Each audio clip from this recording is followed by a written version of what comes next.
Honorable Prime Minister. Honorable Prime Minister. Honorable Prime Minister.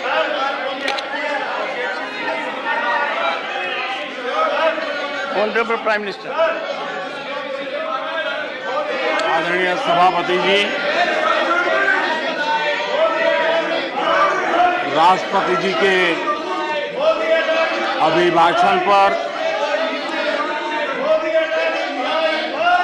धन्यवाद प्रस्ताव पर जो चर्चा चल रही है, उस चर्चा में शरीक होकर के मैं आदरणीय राष्ट्रपति जी का आदरपूर्वक धन्यवाद करता हूं। आदरणीय राष्ट्रपति जी का अभिनंदन करता हूं।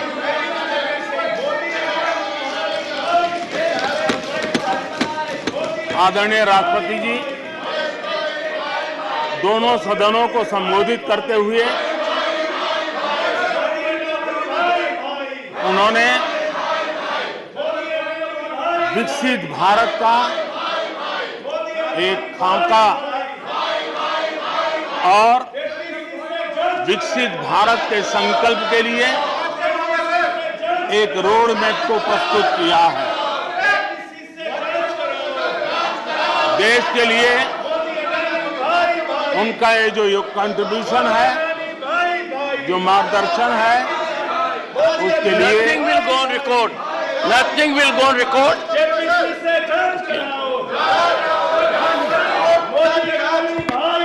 Honorable members. Honorable members, honorable members, take your seat. Honorable members, honorable members, honorable members, take your seat. I call upon honorable members to observe decorum and take your seats. Honorable members.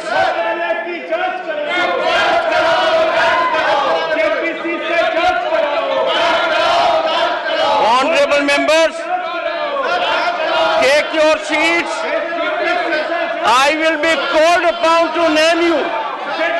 I will be called upon to name you. Take your seats. Take your seats. Honorable Prime Minister.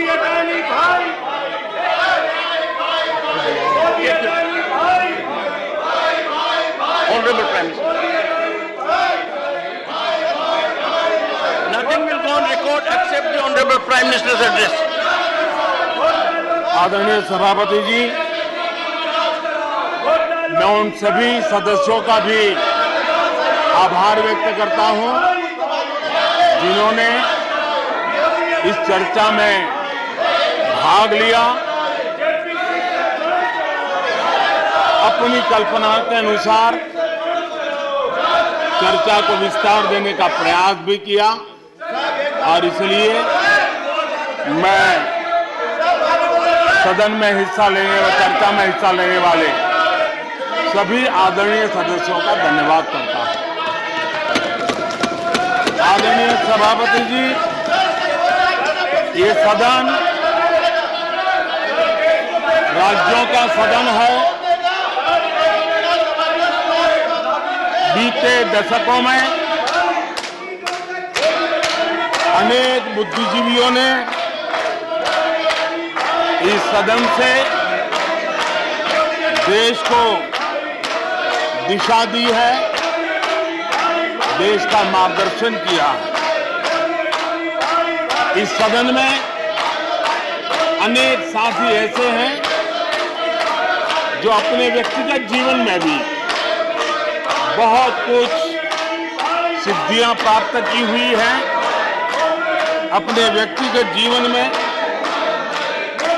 बहुत बड़े काम भी किए हुए हैं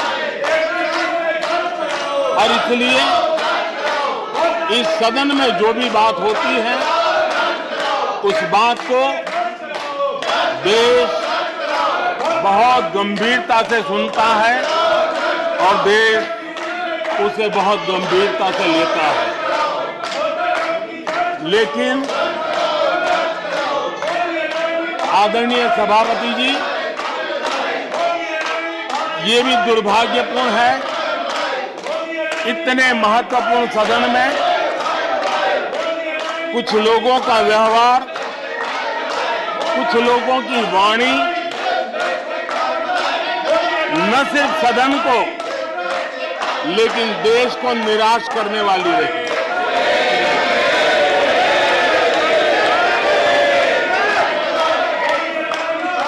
इस प्रकार की वृत्ति प्रवृत्ति के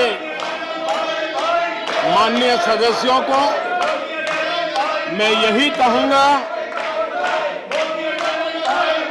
कीचड़ इसके पास था, कीचड़ उसके पास था, मेरे पास गुलाल।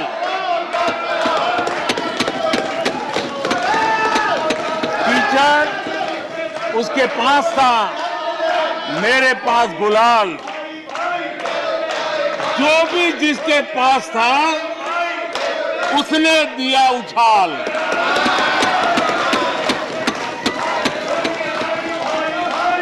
और अच्छा ही है, जितना कीचड़ उछालोगे कमल उतना ही ज्यादा खिलेगा।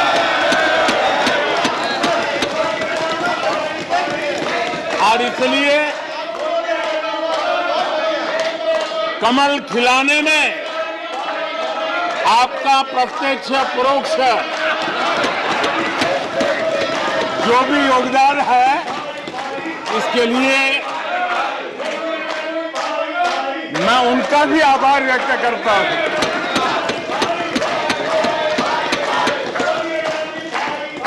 आदरणीय सभापति जी, कल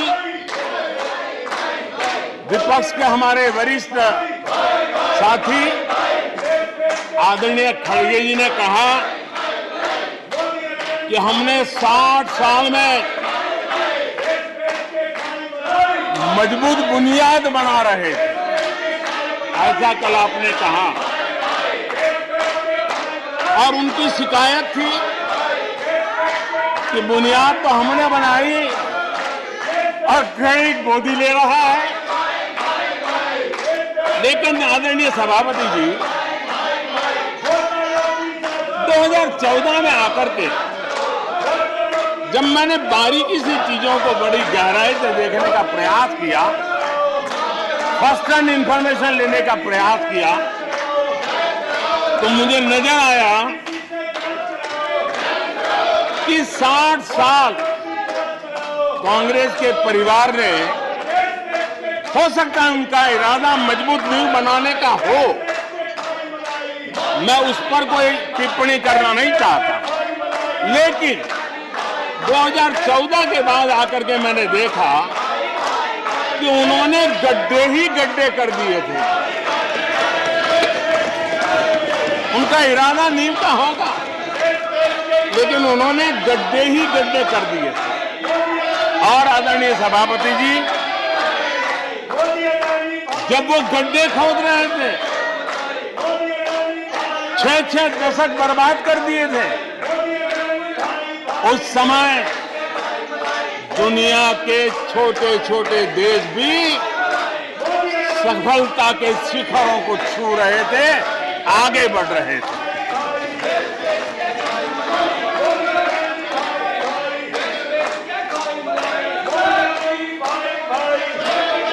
आदरणीय सभापति जी, उनका तो वो साल इतना अच्छा माहौल था कि पंचायत से लेकर के पार्लियामेंट तक उन्हीं की दुनिया चलती थी। इतना देश भी अनेक आशा अपेक्षाओं के साथ आंख बंद करके उनका समर्थन करता था। लेकिन उन्होंने इस प्रकार की कार्यशैली विकसित की, इस प्रकार का कल्चर विकसित किया कि जिसके कारण वे एक भी चुनौती का परमानेंट सॉल्यूशन करने का न कभी सोचा, न कभी उनको सूझा, न कभी उन्होंने प्रयास किया।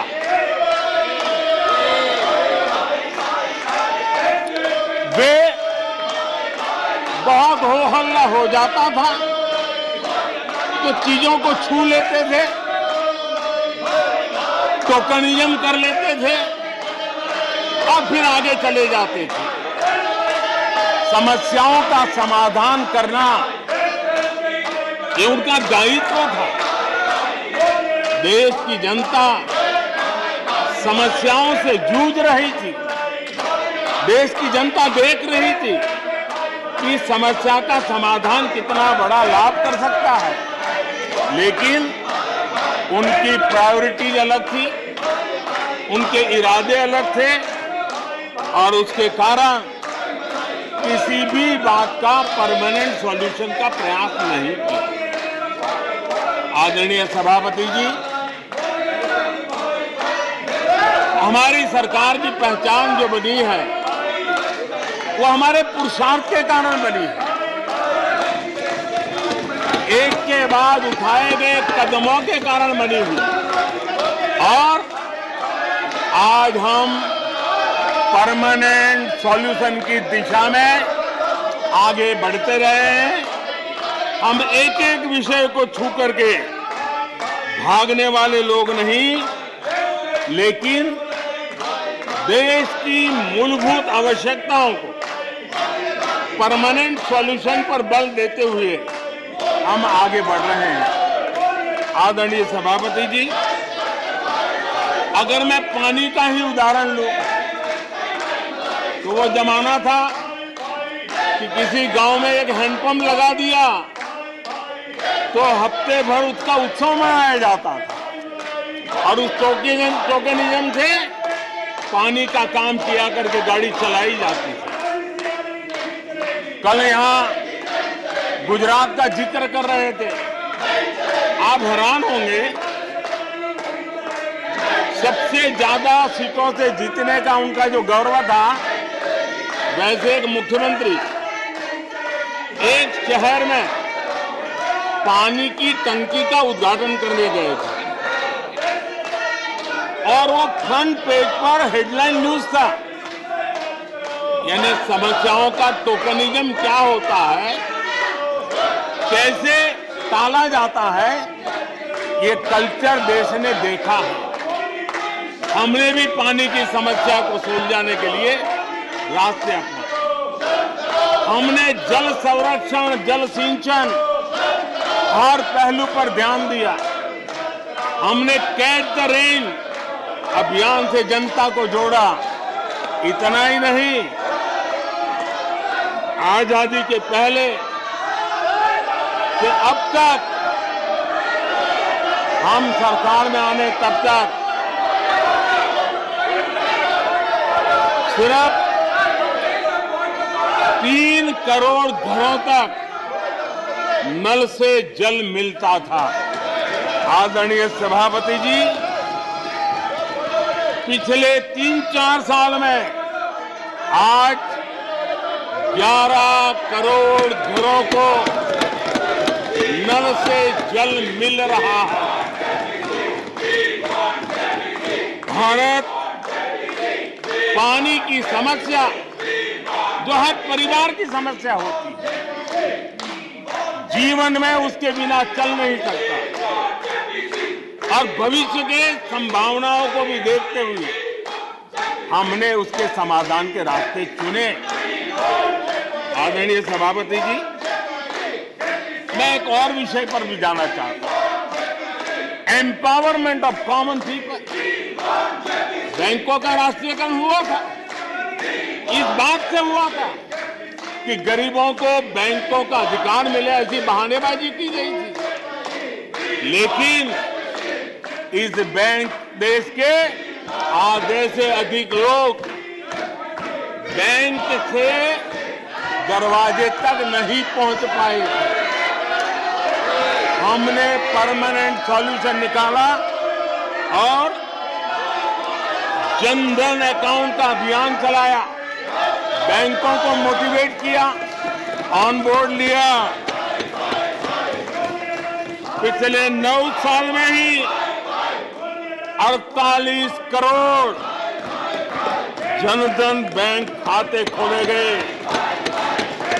इसमें 32 करोड़ बैंक खाते ग्रामीण और कस्बों में हुए हैं, यानी देश के गांव तक प्रगति की मिसाल को ले जाने का प्रयास हुआ। कल खड़गे जी शिकायत कर रहे थे कि मोदी जी बार बार मेरे चुनावी क्षेत्र में आते हैं। वो कह रहे थे कि कलबुर्गी आ जाते हैं। मैं जरा खड़गे जी को कहना चाहता हूं, मैं आता हूं उसकी शिकायत करने से पहले ये भी तो देखो कि कर्नाटका में 1,70,00,000 जनधन बैंक अकाउंट खुले हैं। इतना ही नहीं, उन्हीं के इलाके में कलबुर्गी में 8 लाख से ज्यादा जनधन खाते खुले हैं।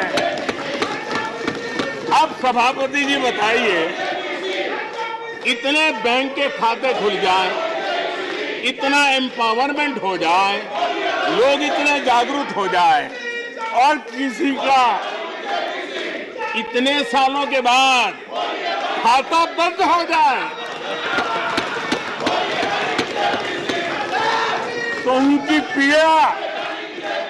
पीड़ा मैं समझ सकता हूं और बार बार उनका दर्द झलकता है।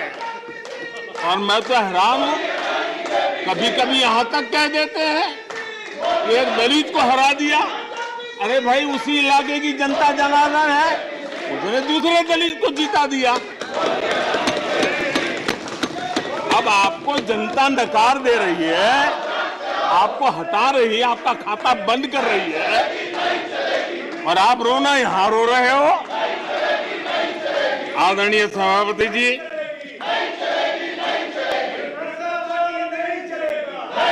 जनधन, आधार, मोबाइल, ये जो त्रिशक्ति है और उसने सीधा डायरेक्ट बेनिफिट ट्रांसफर, उस योजना के तहत पिछले कुछ वर्षों में 27 लाख करोड़ रुपया इस देश के नागरिकों के बैंक खातों में ट्रांसफर किया, हितधारकों के खातों में ट्रांसफर किया है। और मुझे खुशी है कि डायरेक्ट बेनिफिट ट्रांसफर, ये टेक्नोलॉजी का उपयोग करने के कारण इस देश के 2 लाख करोड़ रुपए से ज्यादा पैसे जो किसी इकोसिस्टम के गलत हाथों में जाता था, वो बच गया है। देश की बहुत बड़ी सेवा की है। और मैं जानता हूं, जिस इकोसिस्टम के सागरितों को, चेले चपाटों को जो 2 लाख करोड़ की ऐसी फायदे मिलते रहते थे, उनका चिल्लाना भी बहुत स्वाभाविक है।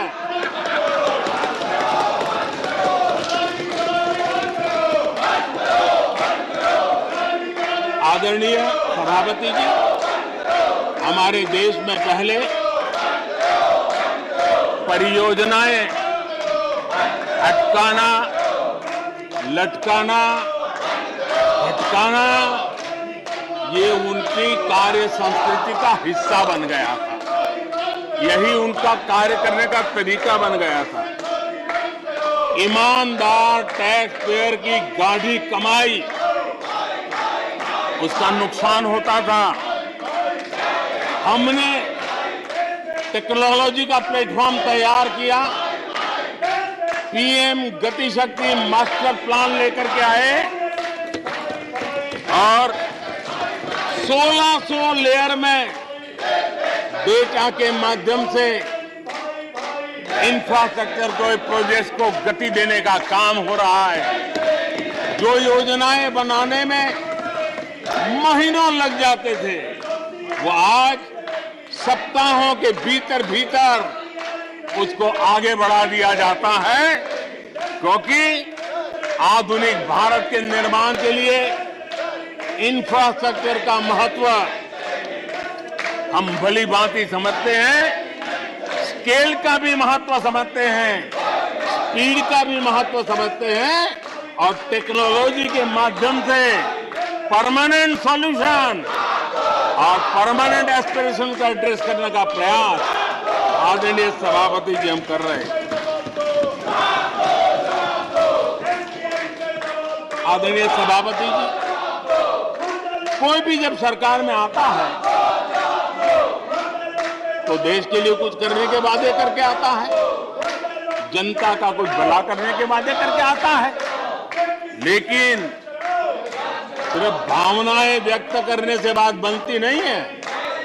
आप कह दें कि हम ऐसा चाहते हैं, हम ऐसा चाहते हैं, जैसे कभी कहा जाता था गरीबी हटाओ, 4-4 दशक हो गए हैं, हुआ कुछ नहीं। इसलिए विकास की गति क्या है, विकास की नीयत क्या है, विकास की दिशा क्या है, विकास का प्रयास क्या है, परिणाम क्या है, ये बहुत मायने रखता है। सिर्फ आप कहते रहे कि हम भी कुछ करते थे, इतने से बात बनती नहीं है। आदरणीय सभापति जी, जबकि हम जनता को उनकी प्राथमिकताओं के आधार पर उनकी आवश्यकताओं, और जब जनता की इतनी बड़ी आवश्यकताओं के लिए मेहनत करते हैं तो हम पर दबाव भी बढ़ता है, हमें मेहनत भी ज्यादा करनी पड़ती है, हमें परिश्रम भी ज्यादा करना पड़ता है। लेकिन हमने, जैसे महात्मा गांधी जी कहते थे, श्रेय और प्रेय, हमने श्रेय का रास्ता चुना है, प्रिय लग जाए आराम कर लें, वो रास्ता हमने नहीं चुना है।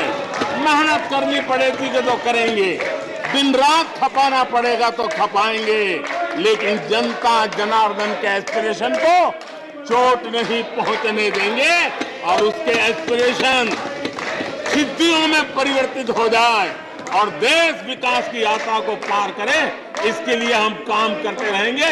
इन सपनों को लेकर के चलने वाले हम लोग हैं और हमने वो करके दिखाया। आदरणीय सभापति जी, अब आप देखिए,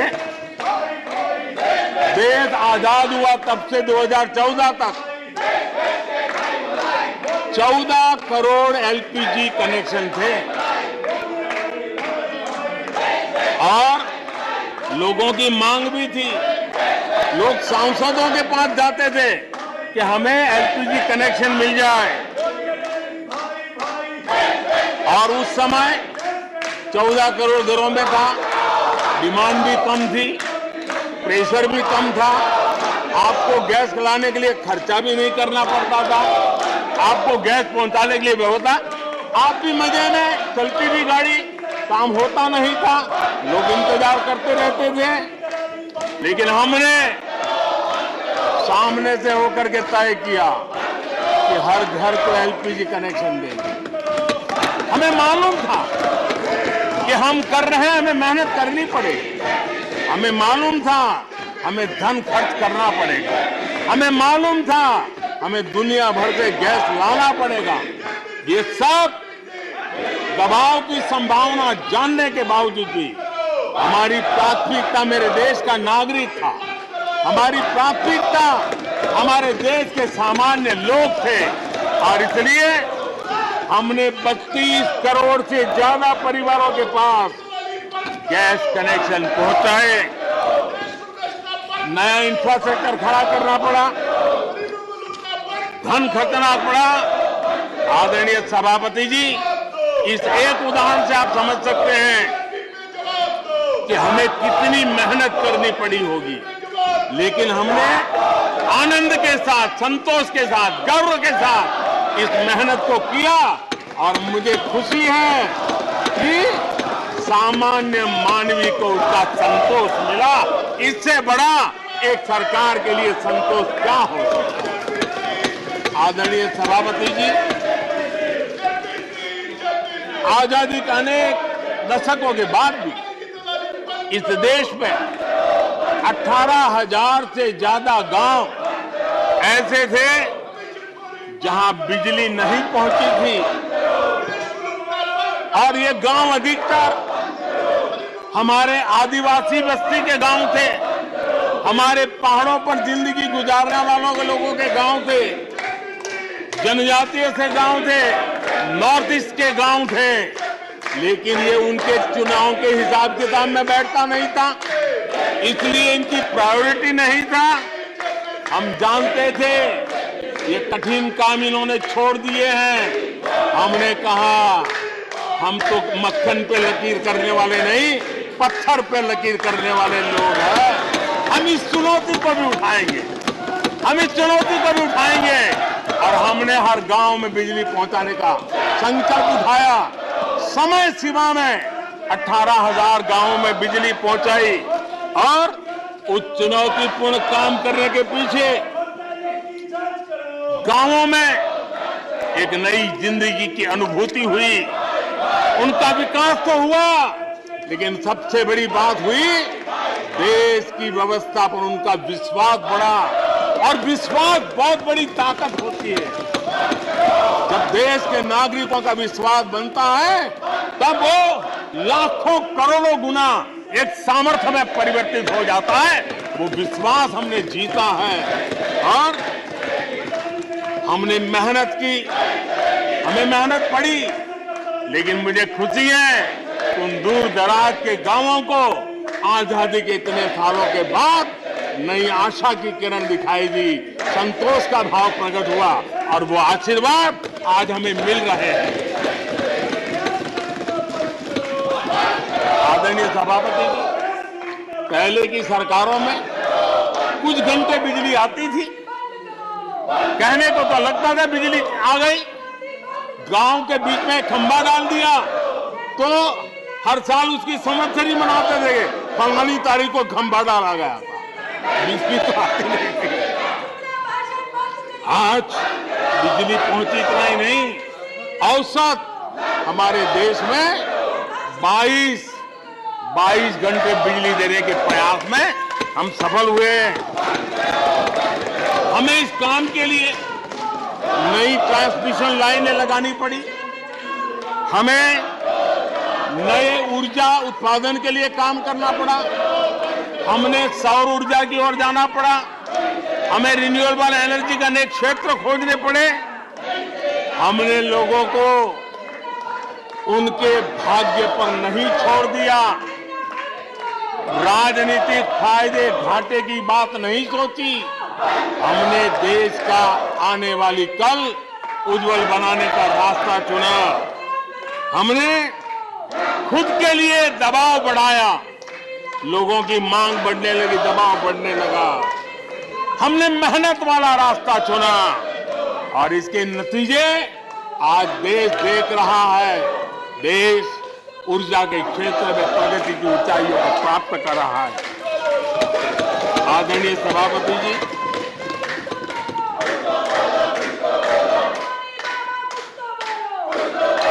हमने आजादी के अमृत काल में एक बहुत बड़ा हिम्मत भरा कदम उठाया। मैं जानता हूं यह आसान नहीं है, हमें बहुत मेहनत करनी पड़ेगी, और वो रास्ता हमने चुना है सैचुरेशन का। हर योजना के जो लाभार्थी हैं 100% लाभ कैसे पहुंचे, 100% लाभार्थियों को लाभ पहुंचे, बिना रोक टोक के लाभ पहुंचे, और मैं कहता हूं, अगर सच्चा पंथ निरपेक्षता है तो यही है, सच्चा सेक्युलरिज्म है तो यही है। और सरकार उस राह पर बड़ी ईमानदारी के साथ चल पड़ी है। अमृतकाल में हमने सैचुरेशन का संकल्प लिया है। 100% लाभार्थियों तक पहुंचने का भाजपा एनडीए सरकार का ये संकल्प है।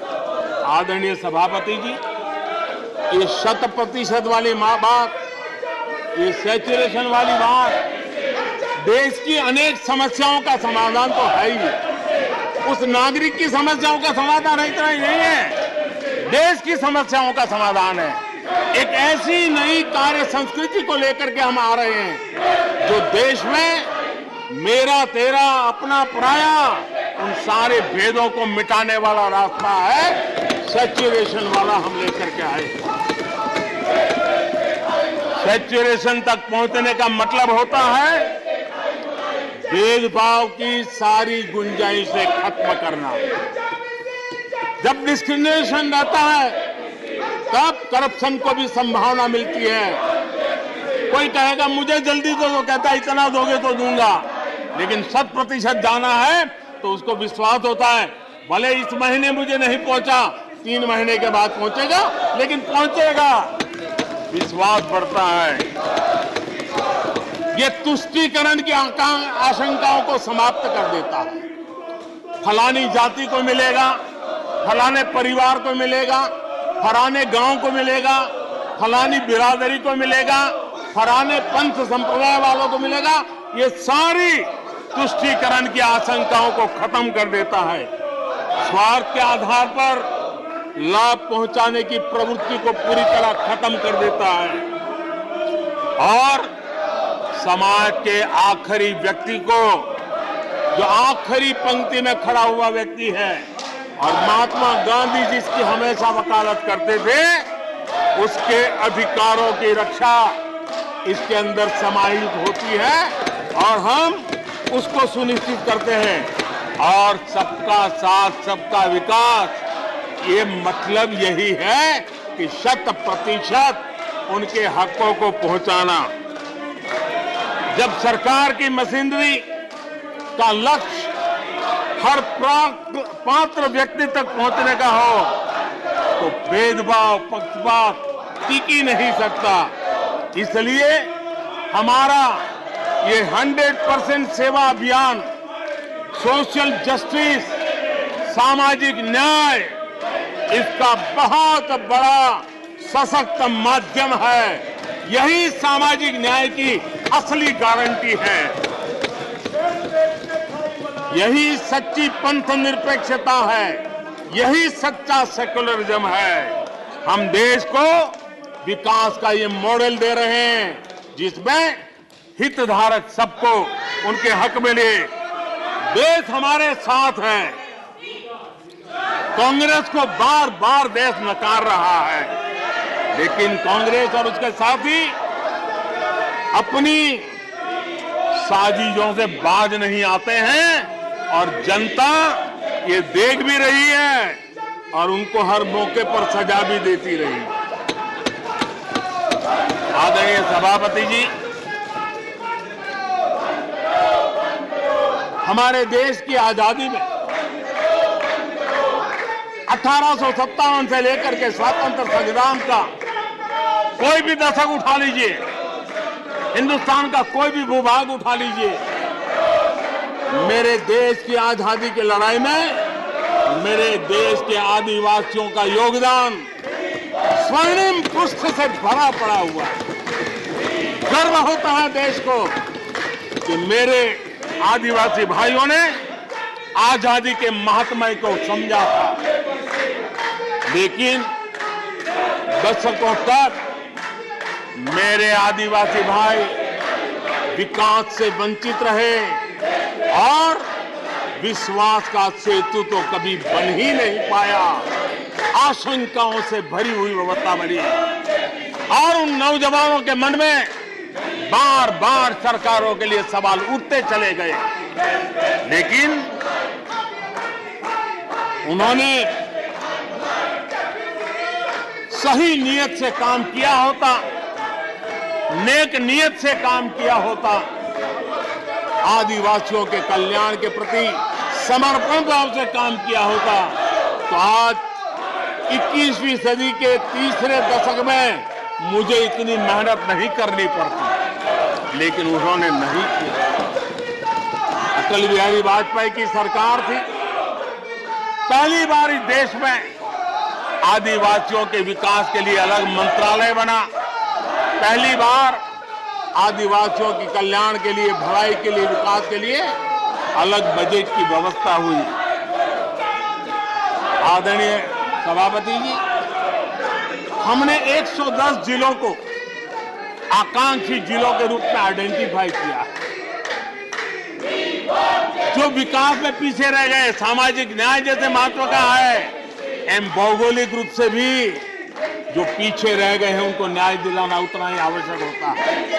और इसलिए हमने 110 आकांक्षी जिले और 110 में आधे से अधिक वो इलाके हैं जहां बहुल जनसंख्या जनजातीय हैं, मेरे आदिवासी भाई बहन रहते हैं। 3 करोड़ से ज्यादा आदिवासी भाइयों को इसका सीधा लाभ मिला है, उनके जीवन में बदलाव आया है। इन क्षेत्रों में शिक्षा, स्वास्थ्य, इंफ्रास्ट्रक्चर, इसमें अभूतपूर्व सुधार हुआ है, क्योंकि हमने 110 जिलों पर विशेष फोकस किया है, उनका रेगुलर मॉनिटरिंग कर रहे हैं। यहां पर हमारे कुछ माननीय सदस्यों ने ट्राइबल सब प्लान की बात का जिक्र किया था। मैं ऐसे साथियों का अनुरोध करता हूं कि जरा समय निकाल करके किसी पढ़े लिखे व्यक्ति की मदद लेकर के बैठिए, जो बजट को अध्ययन कर सकता है, थोड़ा समझा सकता है, और आप देखेंगे तो पता चलेगा कि बजट में शेड्यूल्ड ट्राइब कंपोनेंट फंड्स, इसके तहत 2014 के पहले की तुलना में 5 गुना अधिक वृद्धि हुई है।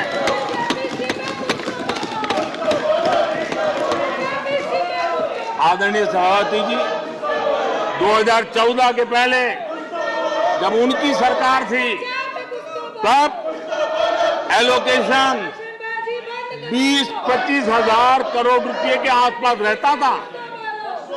बहुत पुरानी बात नहीं है, सिर्फ 20-25 हजार करोड़ रुपए। आज यहां आकर के गीत गा रहे हैं।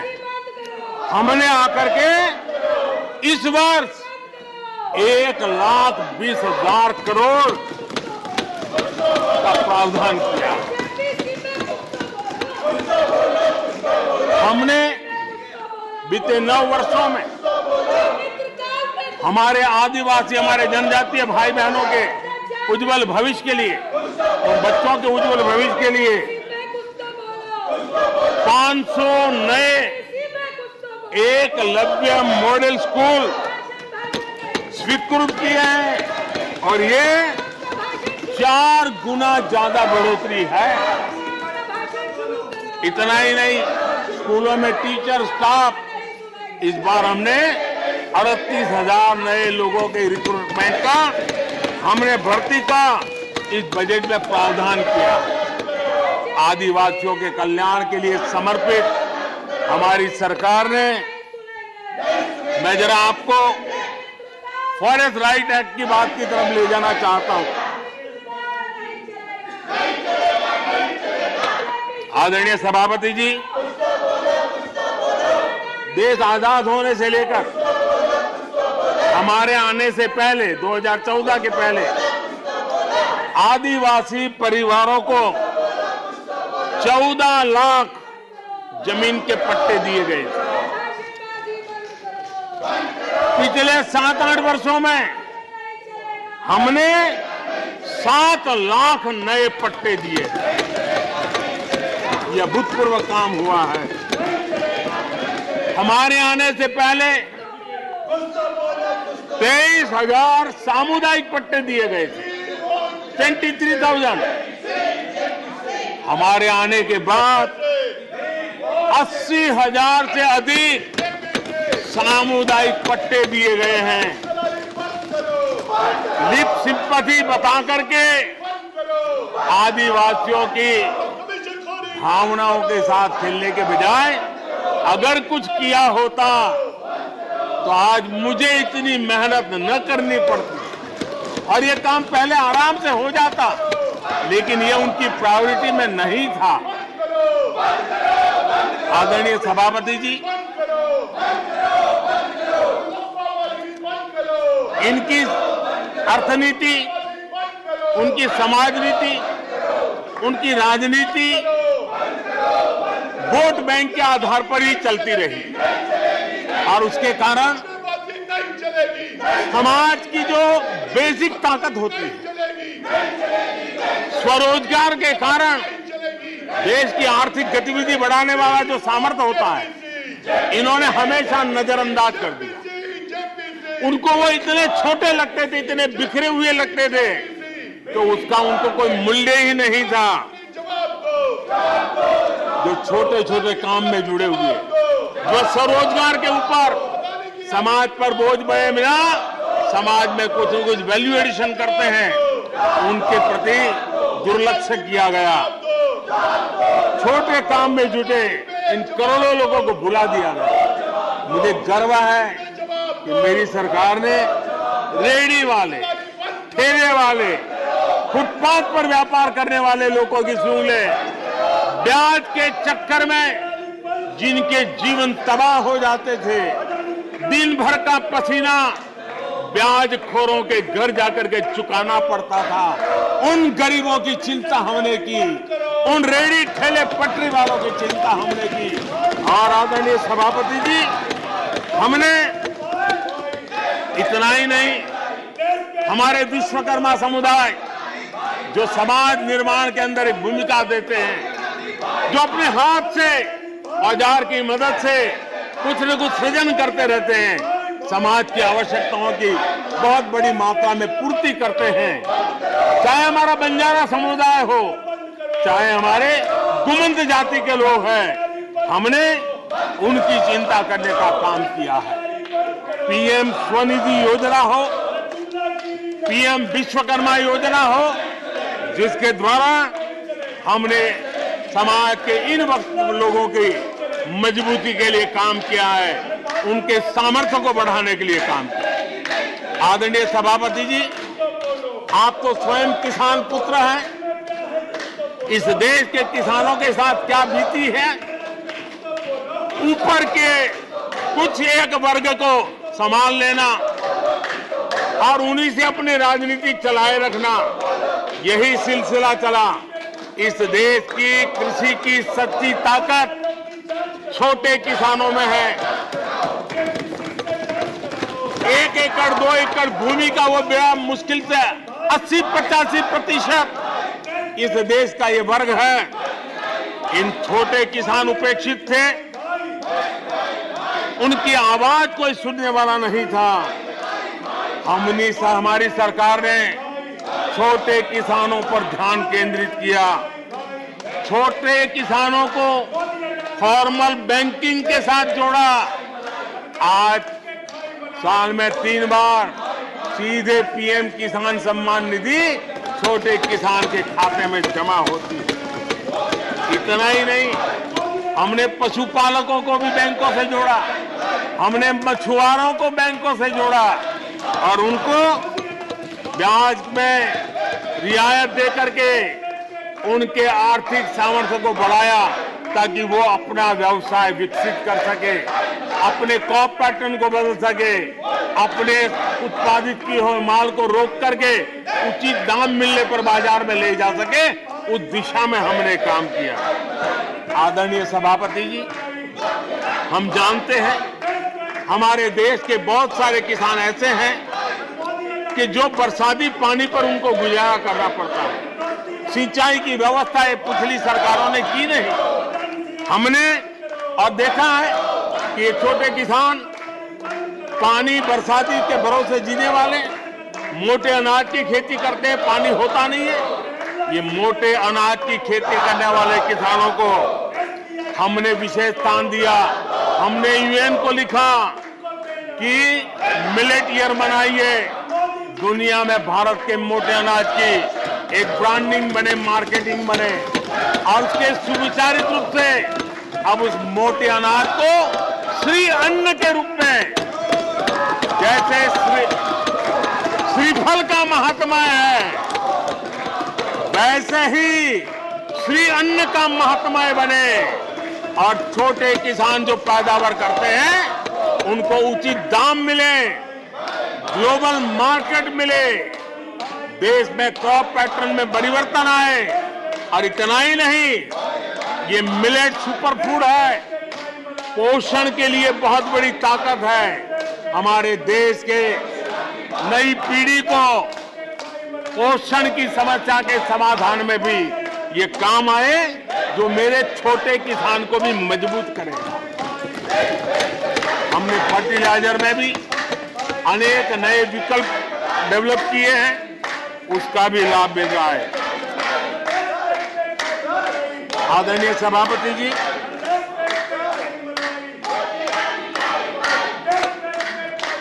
हमें बड़े कन्विक्शन के साथ मैं मानता हूं कि जब निर्णय प्रक्रिया में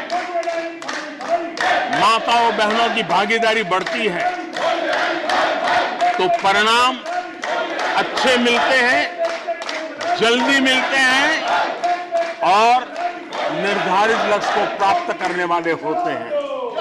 और इसलिए माता बहनों की भागीदारी बढ़े, वे निर्णय प्रक्रिया में हमारे साथ जुड़े, उस दिशा में महिला सशक्तिकरण को लेकर के, महिलाओं के नेतृत्व के विकास के लिए हमारी सरकार ने प्राथमिकता दी है। सदन में हमारे एक माननीय सदस्य ने कहा कि महिलाओं को टॉयलेट देने से क्या महिलाओं का विकास हो जाएगा? हो सकता है उनका ध्यान सिर्फ टॉयलेट पर गया हो, वो उनकी कठिनाई होगी, लेकिन मैं जरा बताना चाहता हूं, मुझे इस बात का गर्व है और मैं गर्व अनुभव करता हूं, क्योंकि मैं राज्य में रह करके आया हूं, मेरे गांव में जिंदगी गुजार के आया हूं। मुझे गर्व है कि 11 करोड़ शौचालय बना करके मैंने मेरी माताओं बहनों को इज्जत कर दिया है।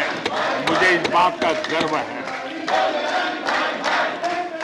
हमारी माताओं बहनों, हमारी बेटियों के जीवन चक्र की तरफ जरा नजर करें। हमारी सरकार माताओं बहनों के सशक्तिकरण के लिए कितनी संवेदनशील है, उसकी तरफ मैं जरा ध्यान आकर्षित करना चाहता हूं। और जिनको सिर्फ टॉयलेट पे ही सोच अटक गई थी, वो जरा कान खुल करके सुने, ताकि आगे जाकर ये बताने में उनको सुविधा होगी।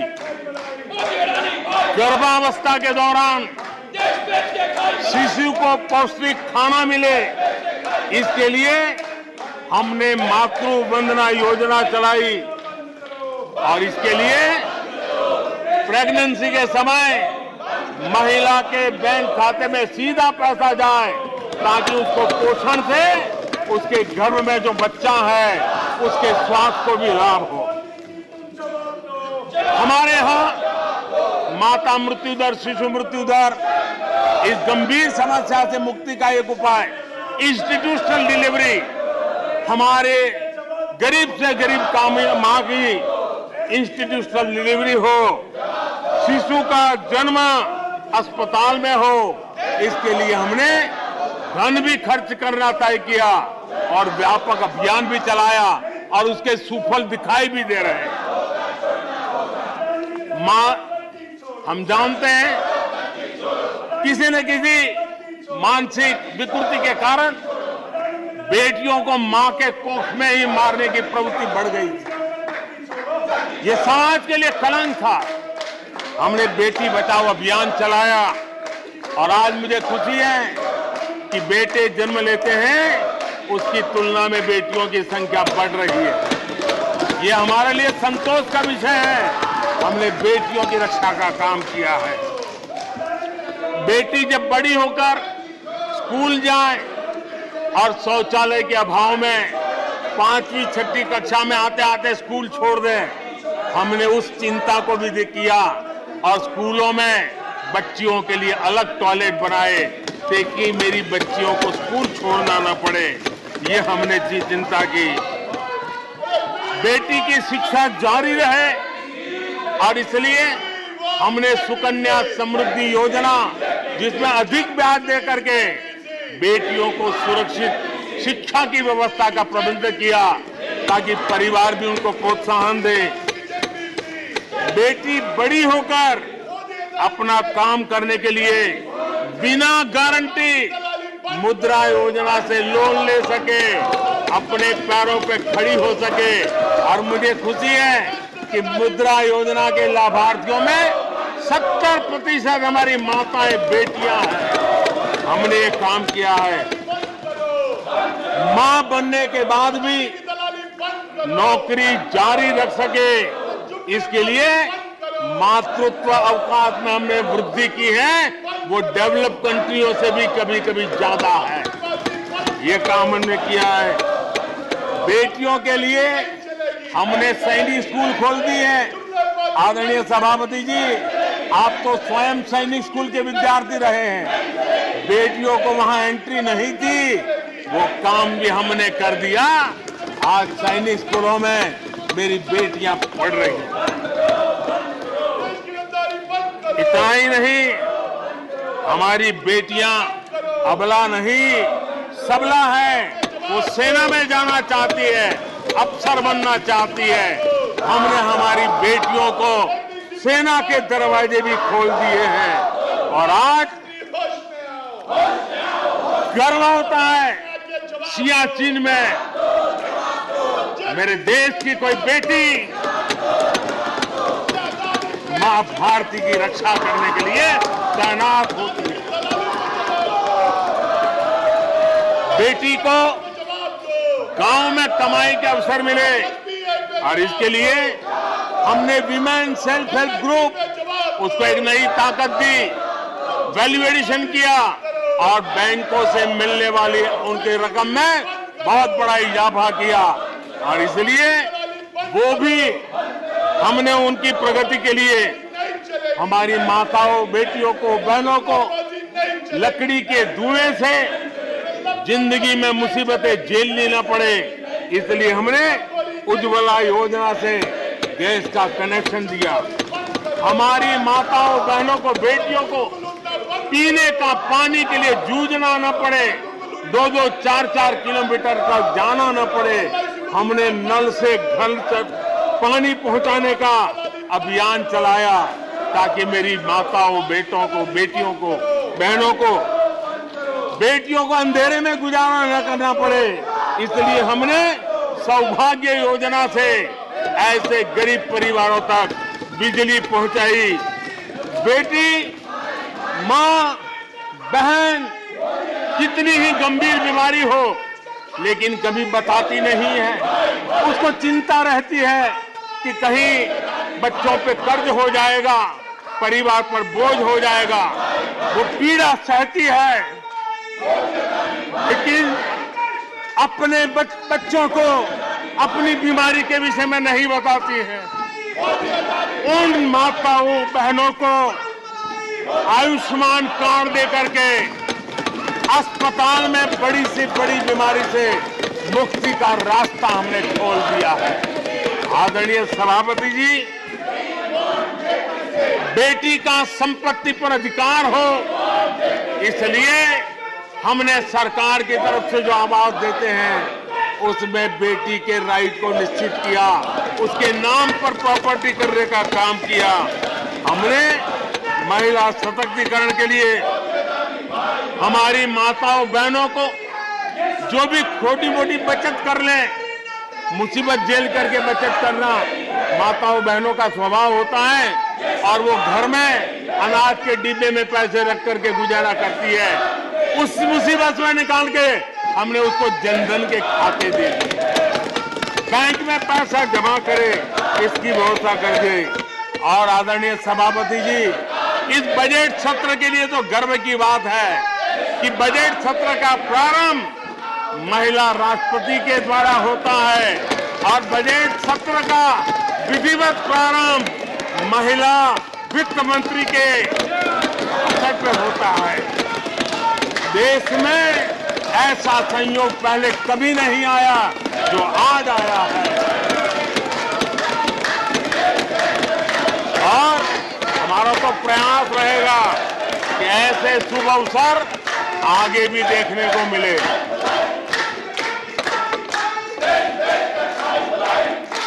आदरणीय सभापति जी,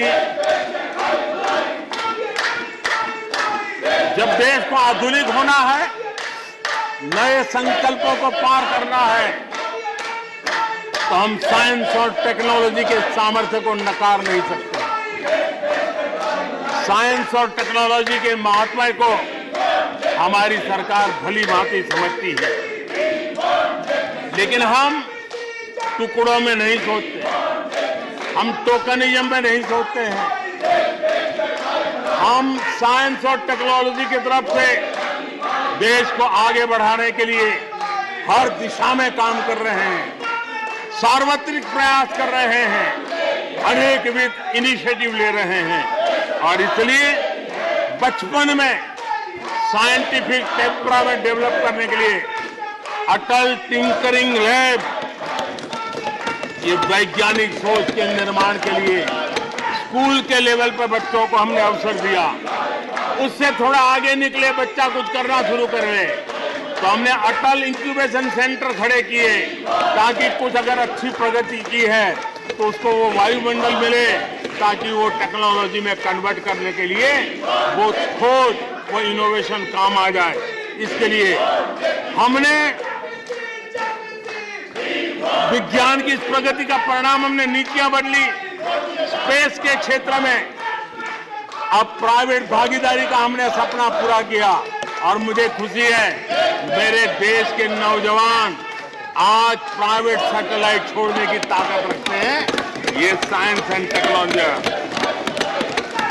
आज स्टार्टअप की दुनिया जो मूलतः साइंस और टेक्नोलॉजी से जुड़ी हुई है, उसमें यूनिकॉर्न की संख्या में आज हम दुनिया में तीसरे नंबर पर पहुंच गए हैं। आदरणीय सभापति जी, आज ये देश गर्व करेगा कि सर्वाधिक पेटेंट इनोवेशन और दुनिया के बाजार में टिकता है पेटेंट, ये सबसे अधिक पेटेंट रजिस्टर करने में आज मेरे देश के नौजवान आगे आ रहे हैं। आदरणीय सभापति जी, आधार की ताकत क्या होती है वो हमारी सरकार ने आके दिखा दिया। और आधार से जुड़े हुए जो विद्वान लोग हैं उन्होंने भी कहा है कि आधार के महत्व को, टेक्नोलॉजी के महत्व को 2014 के बाद समझा गया और उसके कारण वो मेहनत अब रंग ला रही है। हमने देखा है कोविड के काल में कोविन प्लेटफॉर्म 200 करोड़ वैक्सीनेशन और सर्टिफिकेट कोविन का आपके मोबाइल पर विदिन ए सेकंड आ जाता है। लेकिन दुनिया को अचंभा तब हुआ कि भारत अपनी वैक्सीन लेकर के आ गया है कोविड में। दुनिया के लोग अपनी वैक्सीन, हमारे यहाँ कोई बहुत बड़ा मार्केट था, बेचने के लिए भांति भांति के प्रेशर करते थे, आर्टिकल लिखे जाते थे, टीवी में इंटरव्यू दिए जाते थे, सेमिनार किए जाते थे। इतना ही नहीं, मेरे देश के वैज्ञानिकों को बदनाम करने के लिए, उनको नीचा दिखाने के लिए कल तक प्रयास चले, कल तक प्रयास चले, कल तक प्रयास चले। और मेरे ही देश के वैज्ञानिकों ने आज दुनिया में जिसको स्वीकृति मिली है ऐसी वैक्सीन से, मेरे देशवासियों का ही नहीं 150 देशों के लोगों की आवश्यकताओं को पूरी किया जाता है। ये विज्ञान के विरोधी लोग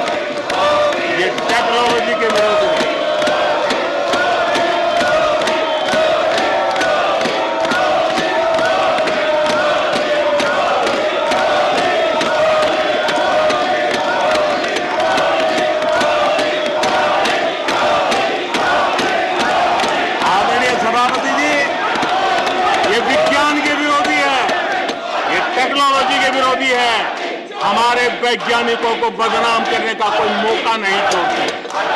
फार्मेसी की दुनिया में हमारा देश एक ताकत बन के उभर रहा है, दुनिया की फार्मेसी का हब बन रहा है।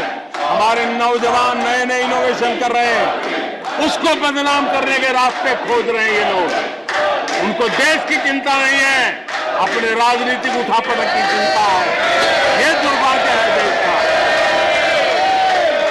आदरणीय सभापति जी, आज मैं बाली में था, G20 देश के समूह डिजिटल इंडिया इसको समझने के लिए लालायित रहते थे। सक्सेस को पूरी दुनिया ने प्रभावित किया है। डिजिटल लेन देन में आज हिंदुस्तान दुनिया का लीडर बना हुआ है। आदरणीय सभापति जी, हमें खुशी है आज 100 करोड़ से ज्यादा मोबाइल फोन मेरे देशवासियों के हाथ में है। आदरणीय सभापति जी, एक समय था हम मोबाइल इंपोर्ट करते थे, आज गर्व है मेरा देश मोबाइल एक्सपोर्ट कर रहा है। 5G हो, AI हो, IoT हो, उस तकनीक को आज देश बहुत तेज गति से अपना रहा है, उसका विस्तार कर रहा है। ड्रोन, इसका इस्तेमाल सामान्य जीवन में हो, सामान्य नागरिक की भलाई हो, हमने पॉलिसी में वो बदलाव किया और दवाइयां दूर सुदूर इलाकों में ड्रोन से पहुंचाने का काम आज मेरे देश में हो रहा है। साइंस और टेक्नोलॉजी के महत्व को आज खेत में मेरा किसान ड्रोन की ट्रेनिंग लेकर के खेती में ड्रोन का क्या उपयोग हो, आज मेरे गांव में दिखाई दे रहा है। जियो स्पेशल सेक्टर में हमने दरवाजे खोल दिए। ड्रोन के लिए एक पूरा नया विकास का विस्तार करने का अवसर हमने कर दिया।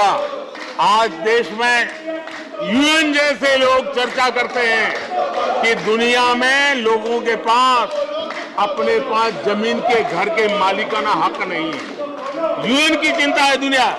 भारत ने ड्रोन की मदद से, स्वामित्व योजना से गांव में, घरों में उसका नक्शा और मालिकी हक देने का काम किया है। उसको कोर्ट कचहरी के चक्करों से और कभी घर बंद हो, कोई आकर के कब्जा कर न ले, सुरक्षा का एहसास दिया है। हमने टेक्नोलॉजी का भरपूर प्रयास कॉमन मैन के लिए करने की इस दिशा में सफलता पाई है। आज देश टेक्नोलॉजी के क्षेत्र में आधुनिक विकसित भारत के सपने में उसका महत्व हम समझते हैं और इसलिए ह्यूमन रिसोर्स डेवलपमेंट, इनोवेशन, इसका महत्व बहुत है और इसलिए दुनिया की एकमात्र फॉरेंसिक साइंस यूनिवर्सिटी हमारे देश में है। हमने गति शक्ति यूनिवर्सिटी बना करके इंफ्रास्ट्रक्चर की दुनिया में एक नई पहल की है। हमने एनर्जी यूनिवर्सिटी बना करके आज देश रिन्यूएबल एनर्जी के क्षेत्र में एक नया जंप लगाए। अभी से हमारे नौजवान तैयार हो, उस दिशा में हम कर रहे हैं। हमारे देश में टेक्नोक्रेट की तरफ, इंजीनियर्स की तरफ, साइंस की तरफ नफरत करने में कांग्रेस ने अपने शासनकाल में कोई कमी नहीं रखी है और साइंस और टेक्नोलॉजी को सम्मान देने में हमारे कार्यकाल में कोई कमी नहीं रखी है। ये हमारा रास्ता है।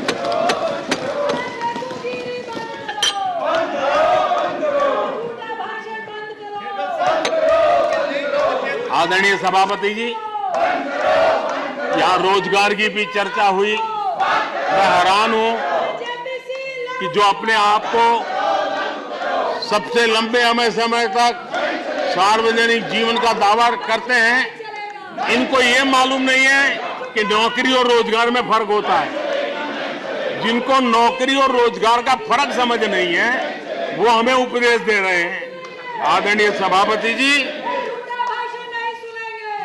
नए नए नैरेटिव गढ़ने के लिए आधी अधूरी चीजों को पकड़ करके झूठ फैलाने के प्रयास हो रहे हैं। बीते 9 वर्ष में अर्थव्यवस्थाओं का जो विस्तार हुआ है, नए सेक्टर्स में रोजगार की नई संभावनाएं बनी। आज ग्रीन इकोनॉमी में देश जिस प्रकार से आगे बढ़ रहा है, उसने ग्रीन जॉब की बहुत बड़ी संभावनाएं धरती पर उतार करके दिखाई है और अधिक संभावनाएं बनी हुई है। डिजिटल इंडिया के विस्तार से डिजिटल इकोनॉमी, उसका भी एक नया क्षेत्र। आज सर्विस सेक्टर में डिजिटल इंडिया एक नई बुलंदी पर है। 5 लाख कॉमन सर्विस सेंटर, गांव के अंदर एक कॉमन सर्विस सेंटर में 2-2, 5-5 लोग रोजी रोटी कमाते हैं।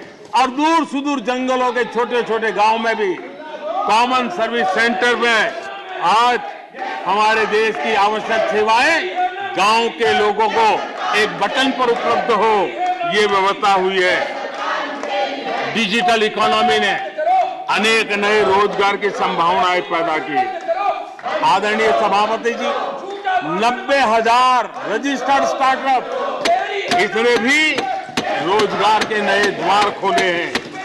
अप्रैल से नवंबर 2022 के दौरान ईपीएफओ पेरोल में 1 करोड़ से अधिक लोग जोड़े गए हैं। 1 करोड़ से अधिक लोग। आदरणीय सभापति जी, आत्मनिर्भर भारत रोजगार योजना, इसके जरिए 60 लाख से अधिक नए कर्मचारियों का लाभ हुआ है। आत्मनिर्भर भारत अभियान के तहत हमने अपने उद्यमियों के लिए स्पेस, डिफेंस, ड्रोन, माइनिंग, कोल, अनेक क्षेत्रों को खोला है, जिसके कारण रोजगार की संभावना में नई गति आई है। और देखिए, हमारे नौजवानों ने इन सारे कदमों का आगे आकर के अवसर लिया, उठाया है, उसका फायदा। आदरणीय सभापति जी, रक्षा के क्षेत्र में यह देश आत्मनिर्भर बने, ये देश के लिए बहुत आवश्यक है। मुझे खुशी है कि रक्षा के क्षेत्र आत्मनिर्भरता का मिशन लेके हम चले। आज 350 से ज्यादा निजी कंपनियां रक्षा के क्षेत्र में आई है और करीब 1 लाख करोड़ रुपए का एक्सपोर्ट रक्षा के क्षेत्र में मेरा देश कर रहा है। और अभूतपूर्व रोजगार इस क्षेत्र में भी पैदा हुए हैं। आदरणीय सभापति जी, रिटेल से लेकर के टूरिज्म तक हर सेक्टर का विस्तार हुआ है। खादी और ग्रामोद्योग, महात्मा गांधी के साथ जो व्यवस्था जुड़ी हुई है, खादी ग्रामोद्योग को भी डुबो दिया था। आजादी के बाद सर्वाधिक खादी ग्रामोद्योग के रिकॉर्ड तोड़ने का काम हमारे कालखंड में हुआ है। आदरणीय सभापति जी, इंफ्रास्ट्रक्चर में हो रहा रिकॉर्ड निवेश, चाहे रेल का काम होता हो, रोड का काम होता हो, पोर्ट का काम होता हो, एयरपोर्ट का काम होता हो, प्रधानमंत्री ग्राम सड़क योजनाएं बनती हो, ये सारे इंफ्रास्ट्रक्चर के काम, उसके लिए जो मटेरियल लगता है, उस इंडस्ट्री में रोजगार की संभावनाएं बढ़ी है। हर जगह निर्माण कार्य के अंदर मजदूर से लेकर मैकेनिक तक हर प्रकार के रोजगार की संभावनाएं, इंजीनियर से लेकर के श्रमिक तक हर किसी के लिए रोजगार के नए अवसर बने हैं। और उसी के कारण यूथ विरोधी नीति लेकर के चले हुए लोगों को आज यूथ नकार रहा है। और यूथ के भलाई के लिए हम जिन नीतियों को लेकर के चल रहे हैं, इसको आज देश स्वीकार कर रहा है। आदरणीय सभापति जी, यहां भी ये भी कहा गया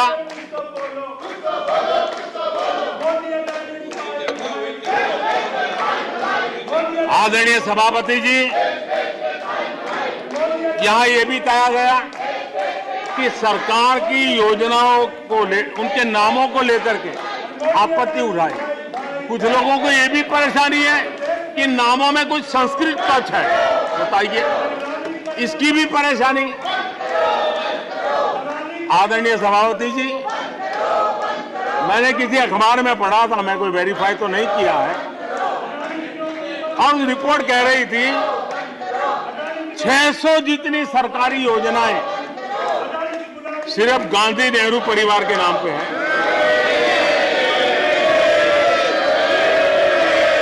आदरणीय सभापति जी, किसी कार्यक्रम में अगर नेहरू जी के नाम का उल्लेख नहीं हुआ तो कुछ लोगों के बाल खड़े हो जाते हैं, उनका लहू एकदम गर्म हो जाता है कि नेहरू जी का नाम क्यों नहीं दिया। आदरणीय सभापति जी, मैं बहुत आश्चर्य होता है कि चलो भाई, हमसे कभी छूट जाता होगा नेहरू जी का नाम, और छूट जाता होता होगा हम ठीक भी कर लेंगे क्योंकि वो देश के पहले प्रधानमंत्री थे। लेकिन मुझे ये समझ नहीं आता है कि उनकी पीढ़ी का कोई व्यक्ति नेहरू सरनेम रखने से डरता क्यों है। क्या शर्मिंदगी है नेहरू सरनेम रखने से? क्या शर्मिंदगी है? इतना बड़ा महान व्यक्तित्व अगर आपको मंजूर नहीं है, परिवार को मंजूर नहीं है, और हमारा हिसाब मांगते रहते हो। आदरणीय सभापति जी,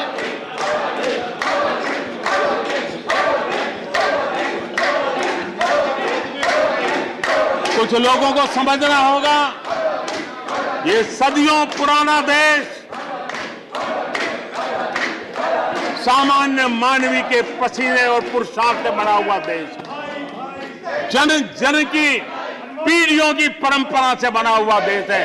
ये देश किसी परिवार की जागीर नहीं है। हमने मेजर ध्यानचंद जी का नाम पर खेल रत्न का पुरस्कार कर दिया। अंडमान में नेताजी सुभाष के नाम पर, स्वराज के नाम पर हमने द्वीपों का नामकरण किया। हमें गर्व हो रहा है। नेताजी सुभाष बोस के योगदान के लिए देश गर्व करता है, हम गर्व करते हैं। इतना ही नहीं, जो लोग आए दिन हमारे देश की सेना को नीचा दिखाने का मौका नहीं छोड़ते, हमने इन द्वीपों को परमवीर चक्र प्राप्त करने वाले सेनानियों के नाम कर दिया। आने वाली सदियों तक कोई हिमालय की चोटी एक एवरेस्ट व्यक्ति के नाम पर एवरेस्ट बन गई।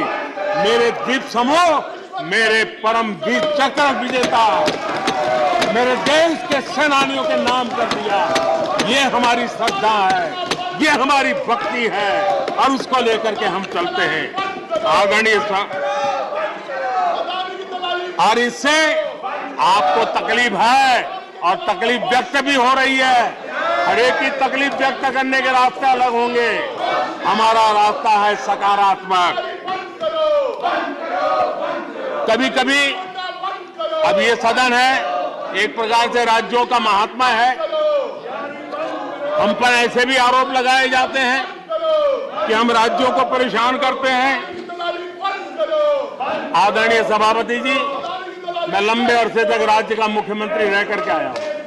फेडरलिज्म का क्या महत्व होता है वो भली भांति समझता हूं, उसको जी करके आया हूं, और इसलिए हमने कोऑपरेटिव कॉम्पिटिटिव फेडरलिज्म पर बल दिया है। आओ हम पर्दा करें, हम आगे बढ़े, हम सहयोग करें, हम आगे बढ़े, उस दिशा में हम चले हैं। हमने हमारी नीतियों में नेशनल प्रोग्रेस का भी ध्यान रखा है और रीजनल एस्पिरेशन को भी एड्रेस किया है। National progress and regional aspiration, इसका परफेक्ट कॉम्बिनेशन हमारी नीतियों में दिखा है, क्योंकि हम सब मिलकर के 2047 तक एक विकसित भारत का सपना पूरा करने के लिए चल पड़े हैं। लेकिन जो लोग आज विपक्ष में बैठे हैं, उन्होंने तो राज्यों के अधिकारों की धज्जियां उड़ा दी। जरा मैं कच्चा चिट्ठा आज खोलना चाहता हूं।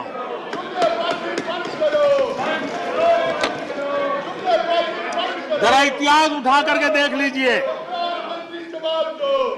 वो कौन पार्टी थी, वो लोग कौन सत्ता में बैठे थे जिन्होंने आर्टिकल 356 का सबसे ज्यादा दुरुपयोग किया।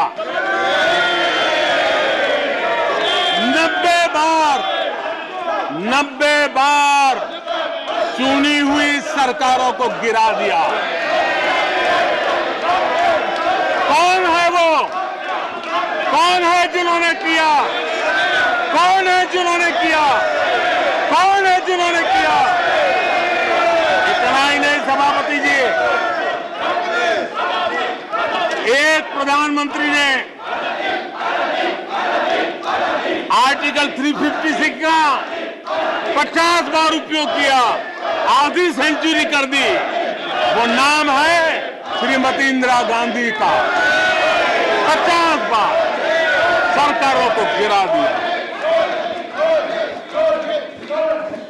केरल में आज जो लोग इनके साथ खड़े हैं, जरा याद कर लीजिए, थोड़ा बार माइक लगा दीजिए।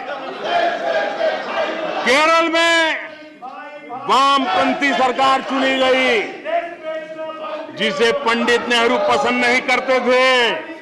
कुछ ही कालखंड के अंदर चुनी हुई पहली सरकार को गढ़ते थे। आज आप वहां खड़े हैं, आपके साथ क्या हुआ था जरा याद कीजिए। आदरणीय सभापति जी, जरा डीएमके के मित्रों को भी बताता हूं, तमिलनाडु में एमजीआर और करुणानिधि जैसे दिग्गजों की सरकारें, उन सरकारों को भी इन्हीं कांग्रेस वालों ने बर्खास्त कर दिया। एमजीआर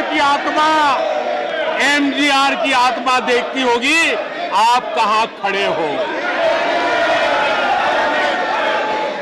यहां पर पीछे बैठे हैं इस सदन के वरिष्ठ सदस्य और जिनको मैं हमेशा एक आदरणीय नेता मानता हूं, श्रीमान शरद पवार जी। 1980 में शरद पवार जी का आयु 35-40 साल की थी। एक नौजवान मुख्यमंत्री महाराष्ट्र की सेवा करने के लिए निकला था, उनकी सरकार को भी गिरा दिया गया और आज वो वहां है। आज वो वहां है। हर क्षेत्रीय नेता को उन्होंने परेशान किया और एनटीआर के साथ क्या किया। यहां कुछ लोग आज कपड़े बदले होंगे, नाम बदला होगा, ज्योतिषियों की सूचना के अनुसार नाम बदला होगा, लेकिन कभी वो भी उनके साथ थे। उस एनटीआर की सरकार को, और वो तबीयत के लिए अमेरिका गए थे, अपने हेल्थ के लिए गए थे।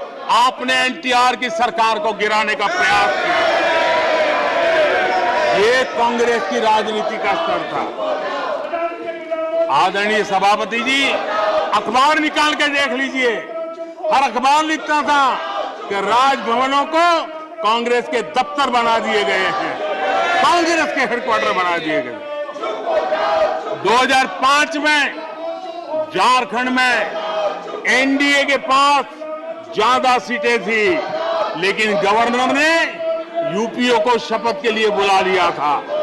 1982 में हरियाणा में भाजपा और देवीलाल के पास प्री पोल उनका एग्रीमेंट था, उसके बावजूद भी गवर्नर ने कांग्रेस की सरकार के लिए निमंत्रण कर दिया था। ये कांग्रेस के पाप, और आज देश को गुमराह करने की बातें कर रहे हैं। आदरणीय सभापति जी, मैं एक बात को जानना चाहता हूं, मैं एक गंभीर विषय की ओर अब ध्यान देना भी चाहता हूं। महत्वपूर्ण विषयों को मैंने स्पर्श किया है और आज देश में आर्थिक नीतियों की जिनको समझ नहीं है, जो 24 घंटा राजनीति के सिवाय कुछ सोचते नहीं है, जो सत्ता के खेल खेलना यही जिनको सार्वजनिक जीवन का काम दिखता है, उन्होंने अर्थनीति को अनर्थ नीति में परिवर्तित कर दिया।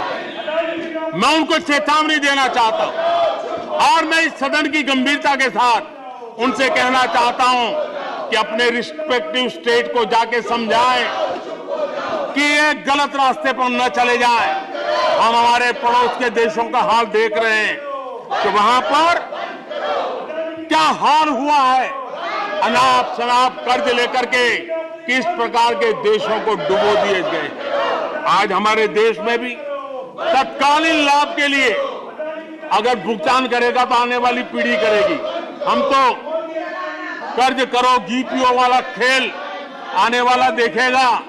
ये कुछ राज्यों ने अपनाया है, वो उनका तो तबाह कर देंगे, देश को भी बर्बाद कर देंगे। अब देश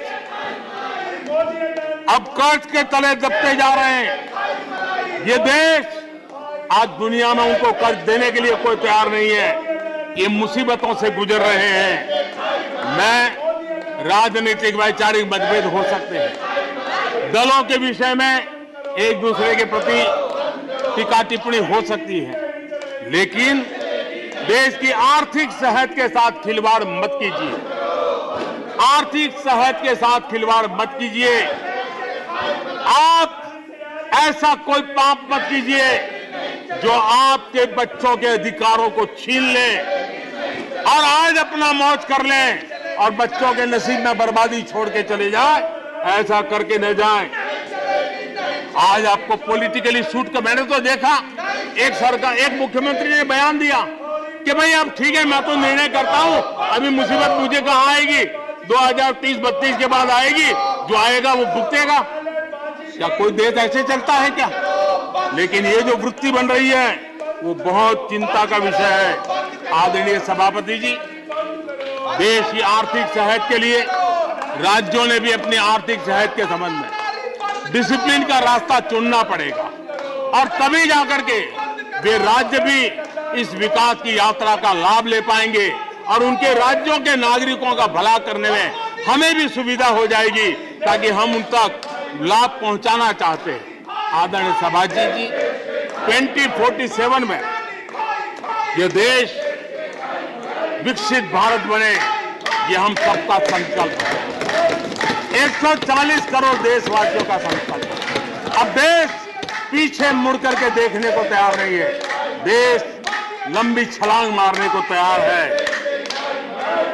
जिनकी 2 वक्त की रोटी का सपना था उसको आपने एड्रेस नहीं किया, हमने उसको एड्रेस किया है।